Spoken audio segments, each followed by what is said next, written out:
Welcome, welcome, welcome. I hope you all had an incredible week. My name is Jordan Davidson, and this is another edition of Behind the Bench. This week, the Mississauga Steelheads traveled east for a couple of games, first against the Kingston Frontenacs on Friday, and then at the Ottawa 67s, who lead the league in points, on Saturday. I was at the Ottawa game, and I was at a little bonus adventure this week as well. I'm going to recap the two games and our bonus adventure, so let's get started. No video from Kingston, so right into the recap. Alessio Bellieri started for the Steelheads, his first start since he was concussed a couple of weeks ago. For the Kingston Frontenacs, the goalie was Ivan Zhigalov. The puck dropped, and we got underway a military appreciation night in Kingston. We're just over 3 minutes into the game, 3:01 in fact, and it is Mason Sebeski. He's got himself a nice little shot lately, and he is able to shoot one past Ivan Zhigalov. It's one of those that just had eyes, found the hole, and Sebeski gets his goal. It's his fifth of the year, assist to KASPER LARSEN, and right away, the Steelheads have a 1-0 lead. 4:36 mark, Steelhead strike again, and I kind of like this play. I'd like to see it more often. It takes a lot of, accuracy, sharpshooting, skill type of thing, but I liked what they did there. KASPER LARSEN's kind of coming in. He's kind of on the edge to Zhigalov's right, so it's pretty much as far as he can be to Zhigalov's right, and kind of drawing Zhigalov that way, and creating this big hole to Zhigalov's left. And all of a sudden he receives the pass and finds that big hole to Zhigalov's left and makes it a 2-0 score. So Larsen with the goal, give the assist to ANGUS MACDONELL and Jack Van Volsen, and early on we have a 2-0 Steelheads lead. Not a whole lot to report for the rest of the first period. It was a pretty defensive period, actually. The shots were only 6-4, so not a lot of shots going around at all. 6-4 for the Steelheads, by the way. There were no penalties in the first period either, so the 2-0 score would remain after one. Early on in the second, 1:31 to be exact, it's Porter Martone making it 3-0 for the Steelheads, and pretty much the same goal, beating Ivan Zhigalov on that left blocker side. ANGUS MACDONELL was kind of hanging out on the left as a decoy, so I think that's kind of where Zhigalov's attention was, but Porter Martone from his right took the shot, and pretty much similar to the first two goals, makes it 3-0. So Porter Martone with the goal, the assists go to Jack Van Volsen and Finn Harding, and we have a 3-0 Steelheads lead. However, it would be Kingston getting on the board next. A pass from Ethan Miedema would find Nathan Poole in front of the net, and it was kind of almost looked like a self-defense shot, but he just kind of took the pass and went boom, and somehow it got past Bellieri that way. So Nathan Poole with the goal, Ethan Miedema and Gage Hayes pick up the assists. Kingston is on the board. It's 3-1. Now, I don't remember exactly when this was, but Owen Outwater thought he had scored a goal. It was a pretty decent shot, but unfortunately, one of his teammates was contacting Bellieri as the shot went in, so they did challenge for goalie interference. It was waved off right away on the ice, by the way. But Kingston did challenge to try and get the goal restored. It was not restored, so it remained 3-1 despite their best efforts. There would not be a penalty in the game until the 7:37 mark of the second period. That was Parker Von Richter taking a high stick. Malik McGowan also took a delay game call at the 10:35 mark. None of those would factor into anything, but Kingston would eventually make it a one-goal game. Ethan Miedema skating towards the net. Dylan Gordon trips him up. They were going to call a penalty on Gordon, but Miedema has just enough strength to bat the puck to Bellieri's left, which is where Quinton Burns is sitting. Quinton Burns tips it home, so he scores on the delayed penalty. Just his second goal of the season, Miedema and again Gage Hayes picking up the assists, and that makes it a 3-2 Steelheads lead. We're not quite done, though. In the second period, Kai Schwint would take a cross-checking call at the 18:57 mark, but it would be ANGUS MACDONELL getting a shorthanded breakaway and burying one past Ivan Zhigalov. I think this was the first one to beat him on the right, but ANGUS MACDONELL, doing what ANGUS MACDONELL does, shorthanded, doesn't matter, even strength, whatever. ANGUS MACDONELL just has that shot. He scores his 24th. Xander Vecchia picks up the lone assist. It is 4-2 Steelheads, and that is your score after two. Early in the third now, 2:43 mark, Kingston has just killed off a Quinton Burns tripping penalties, so they're still trying to find their defense a little bit. But Steelheads have their top line on.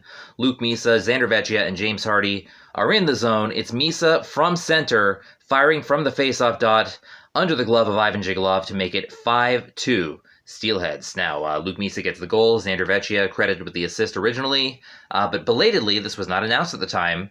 James Hardy has now been credited with the second assist, which is career point number 234 for James Hardy, tying him with Riley Brace and Daryl Bootland for the all-time franchise. This is total franchise, including the Toronto St. Michael's Majors, the Mississauga St. Michael's Majors, and the Steelheads, tying him for the most points in franchise history. Next point, and James Hardy has that all alone. But in the meantime, MISA's goal makes it 5-2 Steelheads. We're on a roll, guys. 7:32 mark, we got Mason Zabeski, who has a goal in the game. We got Quinton Burns, who has a goal in the game. How about they decided to square off? That was kind of fun. A nice little tilt between Mason Zabeski and Quinton Burns. No instigator, but there was a separate hooking penalty on Kai Schwint on the play, so the Steelheads would be shorthanded. Nothing would come of that penalty, though. But both of them would go for 5 after a fun little scrap. Now, if you're familiar with what a Gordie Howe hat trick is, it's a goal, an assist, and a fight. And with Mason Zabeski and Quinton Burns having just fought, they are just lacking the assist part of that. Shortly after Mason Zabeski gets out, he would collect that on a goal by Justin Dizzotti, which would make it 6-2, 10th of the season for Justin Dizzotti. Mason Zabeski picks up the lone assist. He completes the Gordie Howe hat trick, and it is a 6-2 Steelheads lead. Not a whole lot else to report in the third period. The shots were 30-28 in favor of the Steelheads, so not quite as one-sided as the scoreboard may have you think. But the scoreboard was pretty one-sided. Kingston would get a last 10-second goal to make it 6-3. But 6-3 would indeed be your final. A big Steelheads victory on the Friday. Again, no video from this game, so the 3 stars are as follows. They named Gage Hayes star number 3 for assisting on all 3 Kingston goals. For star number 2, they picked Kasper Larsen with a goal and an assist, and also with the goal and an assist, star number 1 was named as Angus MacDonell. So the Steelheads pick up the win in the game that they needed, and then it was time to roll further east to take on the first place Ottawa 67s. I followed them to Ottawa, and I was at that game. It was not the best travel, I will admit, but I got there. Here's my pregame. Howdy y'all, coming to you from where I'm staying in Ottawa. I wanted a place that was relatively close to the arena because I knew the parking is not great there. As far as parking convenience goes, TD Place in Ottawa is probably last in the league. So I wanted a place I could walk to from where I'm staying. So yeah, I did end up picking an Airbnb, which is kind of a nice room. A little empty, but gets the job done right. It's only here for one night anyway. But yeah, about to walk to the arena now, and let's see a little bit of Ottawa. Bank Street, that's where the arena is. All right, so right turn this way, and a little more walking, but yeah, we expected that. So my drive to Ottawa was not the best. It was supposed to take 5, it took about 6. It's a pretty cold day, between bright sun and some slushy snow as well. It was not the best conditions for driving. Like, a lot of splashback onto my front window, and had to use a lot of washer fluid, a lot more than I anticipated. Had to stop, make an emergency stop and fill it up. So that wasn't fun, but did make it here. I think the conditions tomorrow will be a little better, so fingers crossed for that. And yeah, just walking to the rink now. See you when I get there. Beautiful mural on the way here. Ryan Smeaton is our artist.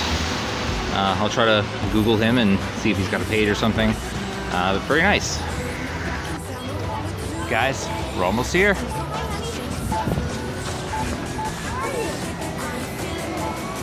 For I'll say on the other side. Okay guys, we're really close. We're like right next door. But this right here is TD Place Field, which is where the Canadian Football League's Ottawa Red Blacks play. It'd be fun to watch a game here right now with all the snow. Remember the first year of the Red Blacks, which I believe was 2014, their home opener was against the Toronto Argonauts. So a couple of friends, Nick, who you've met, and Scott, our friend back then, decided to come down here for the very first Ottawa Red Blacks home game, which ended up being an 18-17 victory for the Red Blacks. So we saw the very first Ottawa Red Blacks win. And it was all on 6 field goals. They didn't even score a touchdown. So it was a little bit crazy. And then a couple years later, they were in the Grey Cup in 2016, which was played in Toronto. And Ottawa won the Grey Cup. So I've seen their first win and their first Grey Cup win. So a little bit weird. Like usually the CFL season goes through the summer. So both times I've been here, it was actually really warm. It was like July or something. Like obviously the Grey Cup happens November, December, so this kind of weather can happen around that time, but most of the time CFL games are actually played in warm weather, so yeah. Don't think I've ever seen this place covered in snow before. The buzzsaw. Like the big theme for the Red Blacks, this buzzsaw is a decoration obviously, but the big theme for the Red Blacks is that they're like lumberjacks. That's what the mascot is, I think. So, like every time they score a touchdown, they have this big log that they actually saw a piece off of with the real buzzsaw. Like one Mississauga Steelheads bus and one Ottawa 67's arena. Ladies and gentlemen, TD Place, or Place TD en français, home of the Ottawa 67s. Run, boys! Run!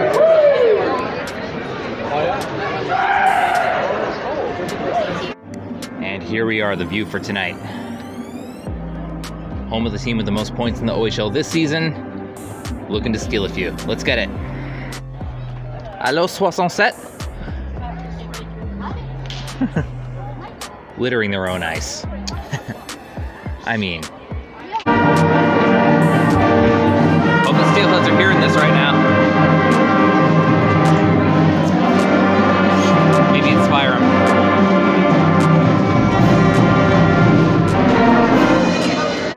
Here we go. Almost started. Setup in this arena is so weird. The coach is gonna walk through here like commoners. But we're here. Okay. Attaboy. Yep, do it on the knees.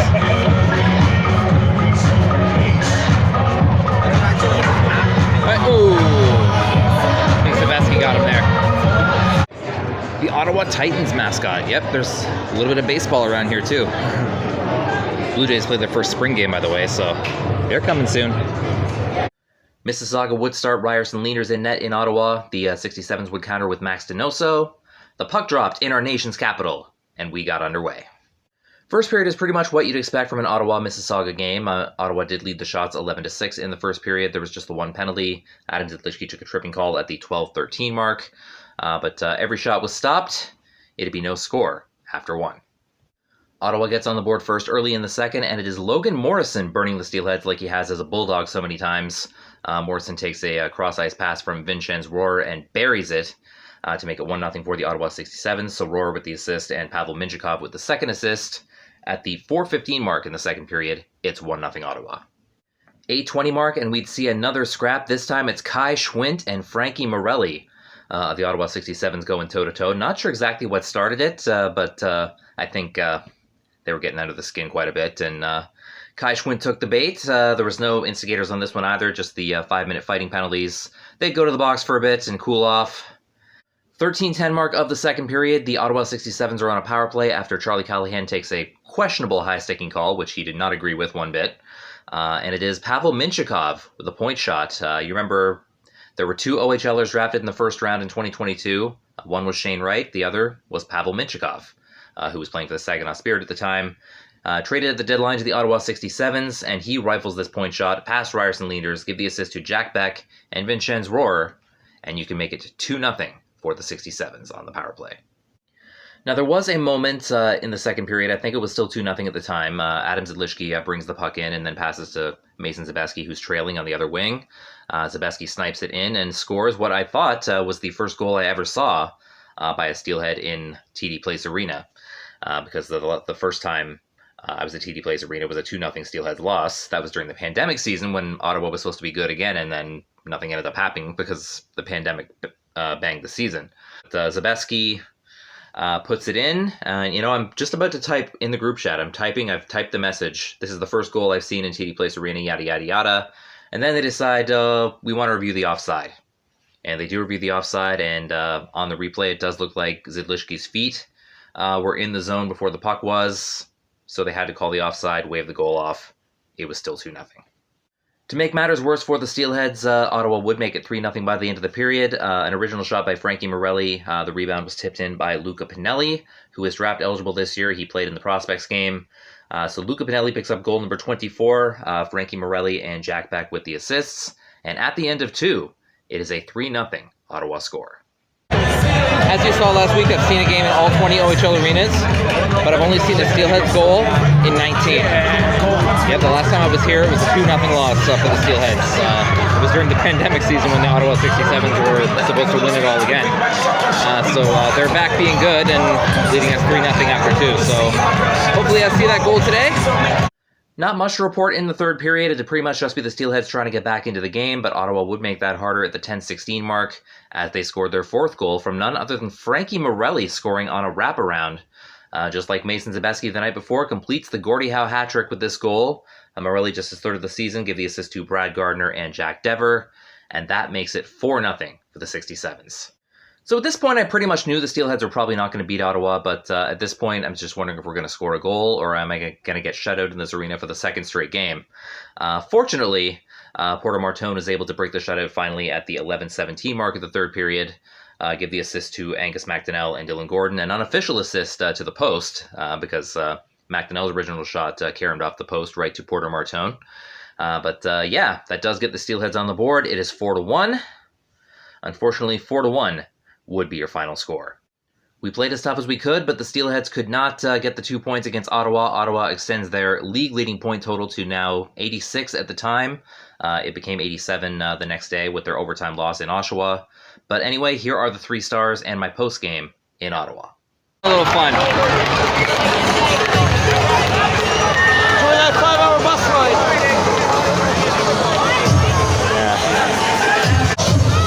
Here now are your 3 stars for tonight's game, which was a one match just as well. The third star, that was an one for Ottawa, pour Ottawa. Number 2, Lieutenant Derek Smythe.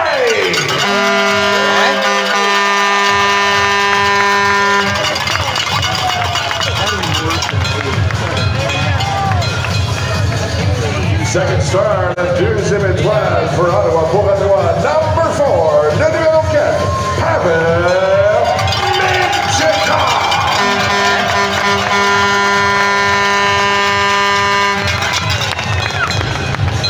And the first star, la première étoile for Ottawa, pour Ottawa, with the Gordie Howe hat trick. Let's hear it for number 8, le numéro 8, Frankie.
So Saturday's game did end the Steelheads week, but while I was still in the Ottawa area on Sunday, I decided to do a little bonus outing.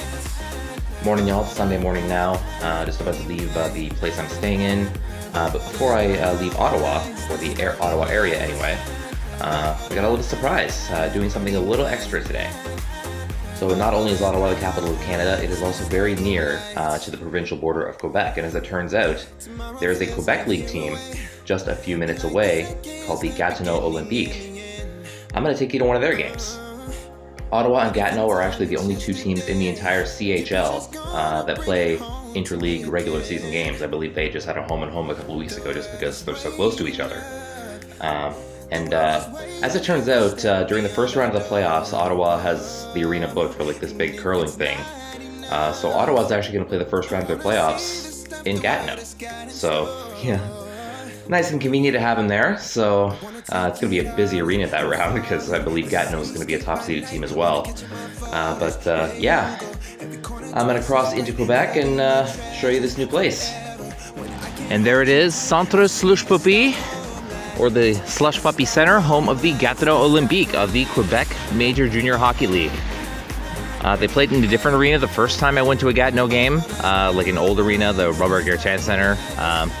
It was very old, like it had broken signs when I was there. So yeah, it was time to move to a new place, and from the outside at least, this looks kind of cool. Let's check it out, walk around. Look what I caught. That is the visiting team arriving, the Rouyn-Noranda Huskies. They were the Memorial Cup champions in 2019, the last Memorial Cup champions before the pandemic. So they got to be defending champions for like 3 years, until St. John won it last year. Looks like they're about to go inside that garage, so lucky I caught them now. I believe those are Olympic players, but I don't know their names. Just inside the community center here. Killing time before we go in. You know, I hadn't officially adopted a Quebec League team until today, but I figured I should wear something. Just pick this up. Gatineau Olympique, baby. And the view. Not too bad, eh? They handed us this team picture on the way in. Yeah, it's their 50th anniversary. It might familiarize me with these guys that, you know, if I'm going to adopt them as my team from this league, you know, I'm not going to see them, you know, as often as I see the Steelheads, obviously, but be good to know who they are. Got some banners up here. A lot of players have played for this team. Luc Robitaille, Jelena, Claude Giroux, Jose Theodore, Claude Julien was a coach here, Pat Burns was a coach here. They actually do have some history here. Yeah, they won the championship in 08, the league championship. Yeah, they were the champions in 1997, the whole Memorial Cup champions. Vous pouvez me trouver derrière le banc et seulement le banc. All right, the Olympique are out. The visiting Huskies.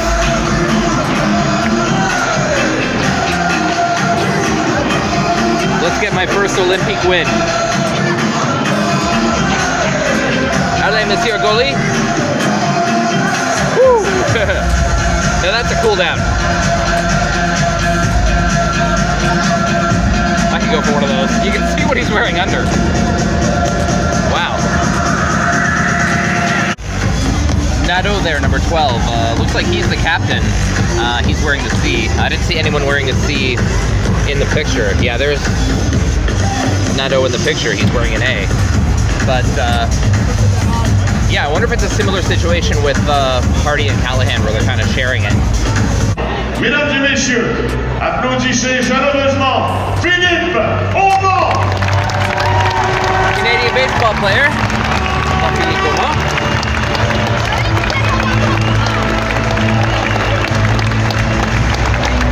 J'invite maintenant les deux capitaines au centre de la glace pour la mise au jeu protocolaire, s'il vous plaît. I invite two captains to on the ice for the ceremonial face-off, please.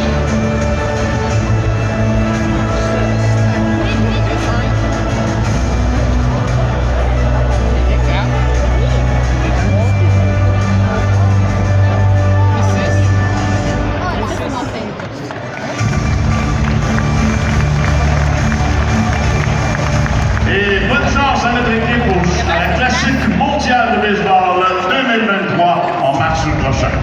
I'm not going to do a full recap the way I do with the Steelheads because, you know, it's not our usual content, but I did like my experience there, and I think it makes me want to kind of keep following them. I don't know how much I'll keep following them on here, but I do believe they've officially made me a Gatineau Olympique fan. I really do. But I'll recap the goals quickly. Alexis Gendron, of course, got the hat trick. Marcel scored a goal. Riley Kidney scored a goal. Samuel Savoie scored a goal. Daniel Barash was the one goal for the Huskies. Playing out of his mind in net for Gatineau was Francesco Lapena. He stopped 21 of 22. Played a pretty good game. The starting goalie for Rouyn-Noranda was Thomas Couture. He was chased after all 6 goals were scored. So Kyle Hagen finished up, and he actually did not allow a goal in his just around 26 minutes that he played. Another interesting little tidbit from this game, Zach Dean, who played for Team Canada, he's an assistant captain on the Gatineau Olympique, and he got 2 assists in this game. I actually watched him play on the day that he was NHL traded. That's right. He was a draft pick of the Vegas Golden Knights, and on the day of this game, maybe like an hour before, something like that, the Vegas Golden Knights acquired Ivan Barbashev from the St. Louis Blues, and the return was Zach Dean. So yeah, I watched Zach Dean play a junior game on the day he was traded by his NHL team, so...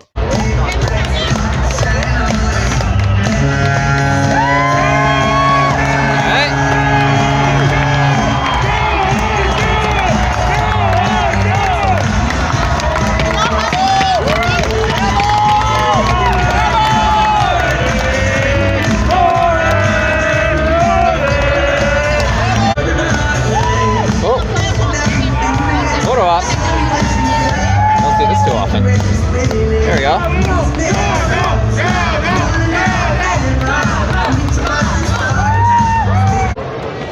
Ladies and gentlemen, here's today's 3 stars as selected by the broadcast team of 187 FM. La 3e étoile, the 3rd star, des Olympiques. Le numéro 19, number 19, Riley Gibney.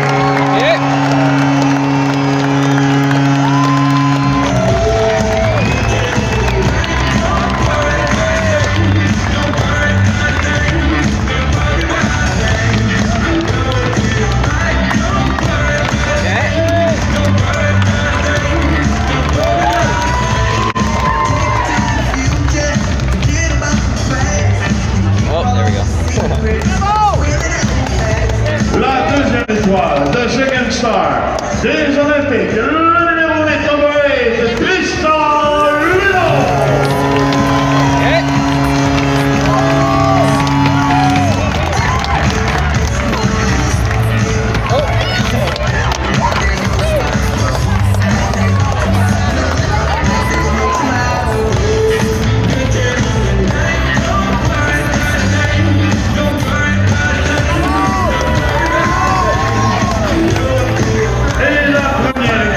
The 3rd star, des Olympiques, le numéro 72, number 72, Alexis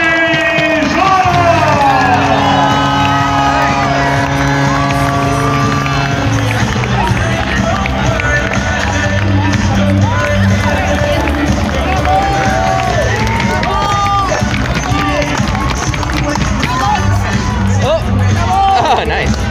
Et maintenant, on va voir le Yeti. So yeah, my first Slush Puppy Center experience. I'm probably just gonna get going because I don't know where the team meets and anything. You know, probably better that I don't get too attached to these guys since I can't give them the same support that I give the Steelheads because obviously they're so far away.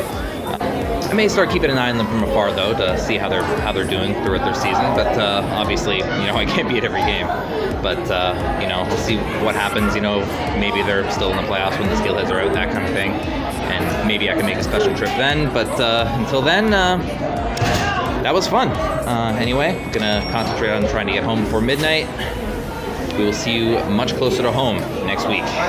In any case, the Mississauga Steelheads are a lot closer to home this week. They begin their week Wednesday, March 1st at 11 a.m. Yep, this is a school matinee game for field trips. A lot of kiddies are going to be there, and it is a home game against the Guelph Storm. So we get to see our old buddy Isaac Enright for the first time. That is at 11 a.m. Eastern on Wednesday. Then Friday, March 3rd at a normal time, the North Bay Battalion come to town, and then the Steelheads finish their week Saturday, March 4th with a game at the Barrie Colts. So again, that is Wednesday, the school game against Guelph. Friday, the regular game against North Bay. And then at Barrie on Saturday. I'll be at all 3 games, including the school game. I was able to arrange to have that happen. So I hope to see you guys there. If you are interested, the Gatineau Olympique are scheduled to play 2 games this week, both at the Rimouski Oceanic on Friday, March 3rd and Saturday, March 4th. It's a back-to-back. Both games are scheduled at Rimouski. But it was just released on Monday that Rimouski had some asbestos in the building, and they may have to cancel those games or postpone those games or move those games somewhere else, something like that. But that is the week for the Gatineau Olympique. I will not be at those games because it is too far away.